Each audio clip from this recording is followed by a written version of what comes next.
Hello दोस्तों, zero lab में आपका एक बार फिर से स्वागत है। अगर आपका इंडक्शन कुकटॉप खराब हो गया है और आप उसको रिपेयर करना चाहते हैं या इंडक्शन कुकटॉप के सर्किट की रिपेयरिंग सीखना चाहते हैं तो ये वीडियो आपको काफी हेल्पफुल रहेगा। इसमें मैं सारे कंपोनेंट की डिटेल, साथ ही सेक्शन वाइज की सप्लाई हमारी सबसे पहले कहां पहुंचती है, इसके बाद कहां जाती है और कौन सा सेक्शन का क्या काम है, डिटेल में एक्सप्लेन करूंगा। तो यहाँ पे सबसे पहले इसके पार्ट्स की बात कर लेते हैं। एक इंडक्शन कुकटॉप में जो अंदर पार्ट्स लगे होते हैं उनके बारे में हम जानते हैं। तो ये तो हो गया हमारा मेन बोर्ड। तो यहाँ पे ये पीसीबी जो है ये मेन बोर्ड बोली जाती है। इसके अलावा आप यहाँ पे देख पाएंगे इंडक्शन कुकटॉप में एक ये फैन लगा होता है जिसको कूलिंग फैन कहते हैं। साथ ही एक ये यूजर इंटरफेस पैनल है जिससे हम मॉड सिलेक्ट करते हैं। इसके अलावा आप यहाँ पे देख पा रहे हैं ये इसकी वर्किंग कॉइल है जिसको हम मेन कॉइल कहते हैं। तो ये वर्किंग कॉइल हो गई। इसके अलावा कुछ सेंसर लगे हो सकते हैं, ये थर्मल सेंसर हैं, टेम्परेचर सेंसर बोलते हैं। तो इस तरह के एक या दो सेंसर लगे हो सकते हैं। इसके अलावा बॉडी हो गई, सिरेमिक प्लेट हो गई, मेन लीड जो सप्लाई लीड है वो सप्लाई लीड हो गई। तो यहाँ पे सर्किट को हम सबसे पहले एक्सप्लेन करेंगे और वो भी पार्टीशन वाइज। यहां पर ये हमारा इंडक्शन कुकटॉप का मेन बोर्ड है और अब हम ये देखेंगे कि इसमें सप्लाई हर पार्टीशन में कैसे आगे बढ़ती है। तो पहले मैं आपको मैनुअली बता देता हूं, फिर मैं आपको सर्किट डायग्राम से इसको डिटेल में समझाऊंगा। तो यहां पे आप देख पा रहे हैं न्यूट्रल और लाइन के पॉइंट्स हैं। इन पॉइंट्स पे हमारी मेंस की 220 वोल्ट एसी सप्लाई पहुंचती है। तो न्यूट्रल हमारा डायरेक्ट और जो लाइन वाला पॉइंट यानी फेस वाला पॉइंट है ये फ्यूज से होके, फ्यूज एक लगा हुआ है, फ्यूज से होके इस इंटरफेरेंस फिल्टर वाले पीएफ कैपेसिटर में पहुंचता है। इसके दोनों पॉइंट्स पे फेस और न्यूट्रल हमारा पहुंचेगा।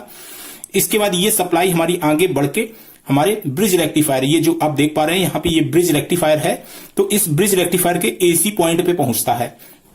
इसके बाद सप्लाई हमारी जो है एसी से डीसी में कन्वर्ट हो जाती है। और ये जो दो पॉइंट्स आप देख पा रहे हैं, तो इस तरफ प्लस और इस तरफ माइनस हमारी सप्लाई पहुंच जाती है।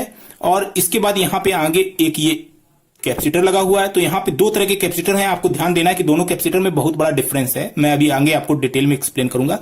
तो सप्लाई जो है हमारी इस कैपेसिटर में फिल्टर होती है, यानी ये कैपेसिटर जो है जो डीसी आउटपुट हुई यहां पे ब्रिज रेक्टिफायर से उसको फिल्टर करता है। तो यहां पे हमें डीसी मिलती है। जब डीसी हमारी फिल्टर्ड डीसी हमें मिली तो इस डीसी को अब हम दो पार्टीशन में भेजते हैं। तो यहां पे मैं डिटेल में भी आपको बताऊंगा। पहला पार्टीशन जो है यहां पे आप देख पा रहे हैं ये ऑक्सिलरी पावर सप्लाई है। इस पार्टीशन में ये डीसी जाती है और साथ ही यहां से ये जो डीसी बनती है ये हमारे आईजीबीटी में जाती है।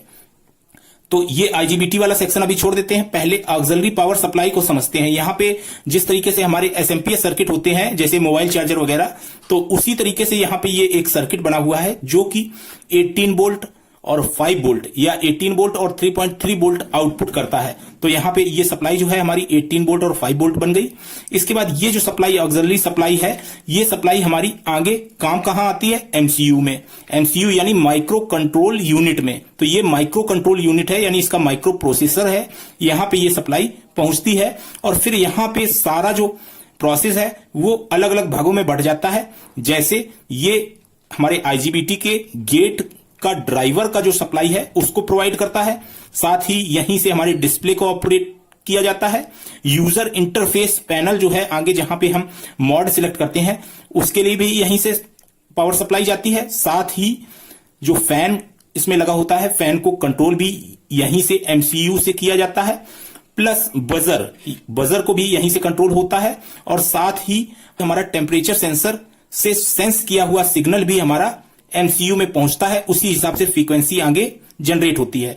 तो यहां पे मैं आपको बता देता हूं कि कोई भी सप्लाई, पावर सप्लाई जो होती है उसको एसी से डीसी में कन्वर्ट करने के बाद उसको कंट्रोल किया जाता है। तो कंट्रोल करने का पूरा हर एसएमपीएस में उसी का पूरा फंक्शन होता है, कैसे उसको कंट्रोल किया जाता है।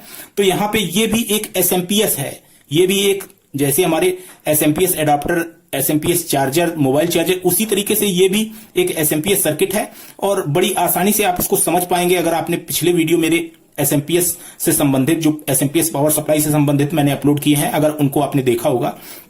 तो यहां पे जो ऑक्सिलरी सप्लाई है उसको मैंने बता दिया। यहां पे हमारा आईजीबीटी में पहुंचा, ड्राइवर से जो सिग्नल पहुंचता है इसके गेट पिन पे आईजीबीटी के, उसी हिसाब से यहां पे जो स्विचिंग होती है वो स्विचिंग कंट्रोल की जाती है। और इसके बाद यहां पे जो दूसरा कैपेसिटर लगा हुआ है इस कैपेसिटर को हम टैंक कैपेसिटर कहते हैं, यानी ये रेजोनेटिंग कैपेसिटर है।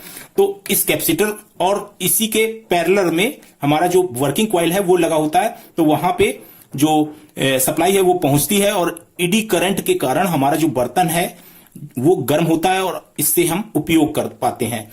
तो यहां पे मैंने सर्किट को एक्सप्लेन कर दिया है। अब हम थोड़ा सा इसका डायग्राम जो है उसको समझ लेते हैं। तो चलिए मैं इसका डायग्राम जो है वो आपके सामने एक्सप्लेन कर देता हूं। तो यहां पे हम सेक्शन वाइज हर चीज समझ चुके हैं। तो अब इजी एक्सप्लेनेशन जो है वो मैं आपको समझा देता हूं। यहां पे ये हमारे 2 पॉइंट्स हैं, ये हमारा न्यूट्रल है और ये हमारा फेस या लाइन है। तो यहां पे हमारी एसी इनपुट होती है। अब ये जो एसी इनपुट हुई है ये हमारी आगे बढ़ती है। यहां पे एक फ्यूज लगा हुआ है और फ्यूज से होती हुई सप्लाई हमारी आगे बढ़ जाती है। यहां पे ये सप्लाई जो है ये एसी है इस समय। इसी में एक पीएफ कैपेसिटर हमारा इंटरफेरेंस के लिए लगा हुआ है, जैसा कि मैंने आपको बताया था। तो यहां पे इतना सेक्शन मैंने आपको सबसे पहले बताया है, फ्यूज और पीएफ वाला सेक्शन। तो ये फ्यूज और पीएफ वाला सेक्शन हो गया। अब आगे क्या होता है कि ये सप्लाई हमारी आगे बढ़ जाती है और आगे बढ़ के हमारी ये ब्रिज रेक्टिफायर के एसी पॉइंट्स पे पहुंच जाती है। यहां पे ये हमारा ब्रिज रेक्टिफायर है, ये हमारे एसी पॉइंट है ब्रिज रेक्टिफायर के, और ये हमारी पॉजिटिव और नेगेटिव सप्लाई हमारी इससे आउटपुट होती है। तो यहां पे ये पॉजिटिव और नेगेटिव सप्लाई जो है ये आउटपुट हो गई। अब ये सप्लाई जो है 2 जगह जाती है।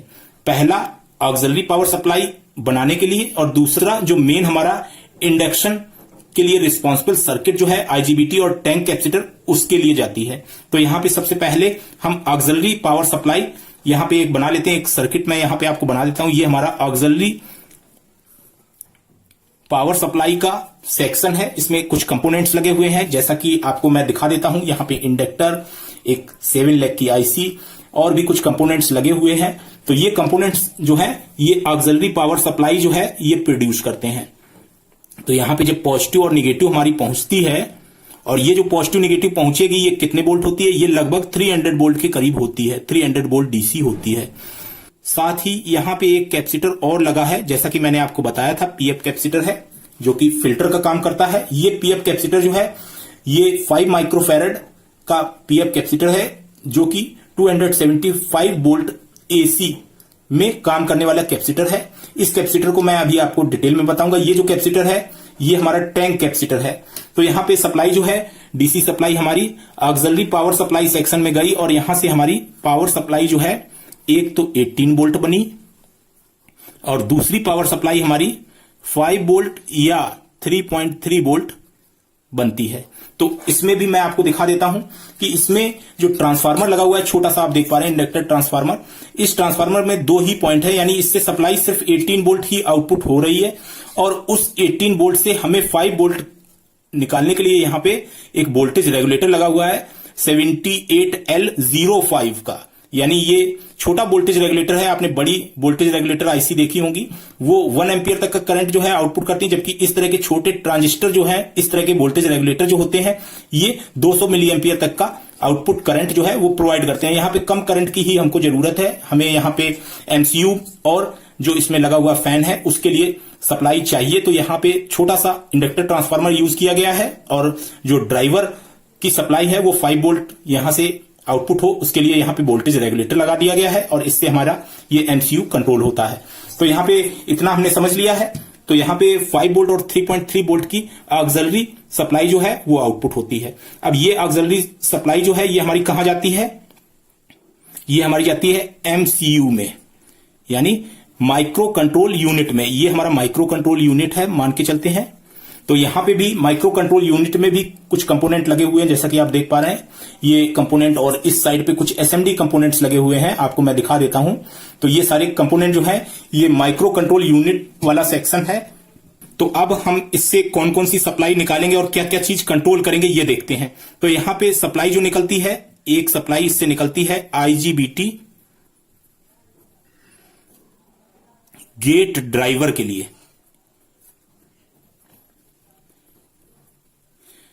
अब इसमें फीडबैक और डिस्प्ले सारी चीजें इससे कंट्रोल होती हैं। यहां पे हम एक जगह पे डिस्प्ले के लिए सेक्शन बना लेते हैं। दूसरा हमारा इसका हो गया यूजर इंटरफेस।